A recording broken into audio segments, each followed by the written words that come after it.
In 1984, a small town in Karnataka was shutting down. Long before the sun fully set, the streets would empty out entirely as a heavy, unnatural quiet took over. Every night, the men of the town were vanishing without a trace, leaving the community paralyzed. When news of these disappearances reached the press, a reporter named Venkat traveled to the region to document what he believed was a localized case of mass hysteria. He arrived to find a self-imposed curfew. By 6 o'clock in the evening, residents were boarding up shops and locking themselves inside their homes. Beyond the silence, Venkat noticed a unified message painted onto the entrance of every single home. Written hastily in Kannada script were the words, "Nale ba," which translates to, "Come tomorrow."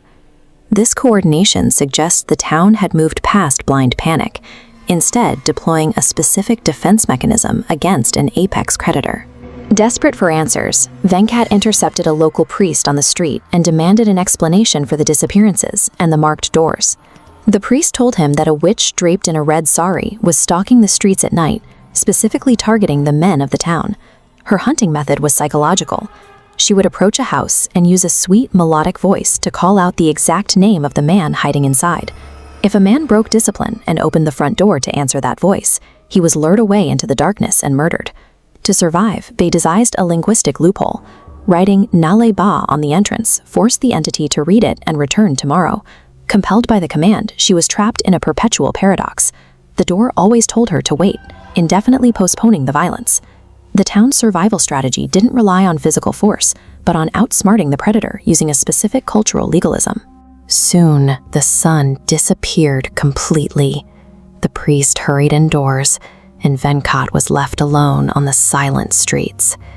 As he headed back, his scooter tire punctured. The engine sputtered, the headlight violently flickered, and the vehicle died completely in the pitch black. Venkat began pushing the heavy scooter down the dirt road, sensing an unseen presence nearby. Out of the dead silence, a sweet voice called out from the shadows, "Venkat!"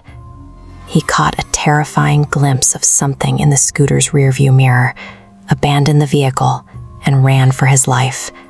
Stumbling through the dark, he found a small abandoned structure, barricaded himself inside, and secured the door. For hours, he endured an auditory nightmare.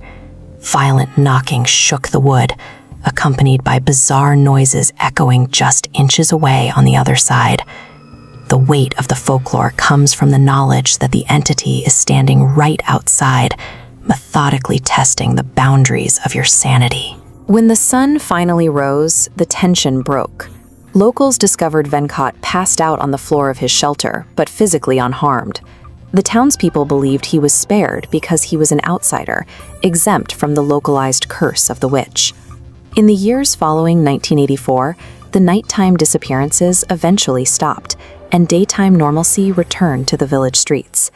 While the physical threat faded, the psychological impact on the community remained. Decades later, the phrase "Nale ba" is still painted on the doors of homes across Karnataka. This trauma reached a wider audience, directly inspiring modern pop culture and the Bollywood film STREE. It leaves us with an unanswerable question. Was there a real serial killer hunting the men of this town, or was this one of history's most extreme cases of mass hysteria? Whether the monster was flesh or phantom, the fear dictated the town's reality, and their method of writing their way out of that terror remains visible on their doors to this day.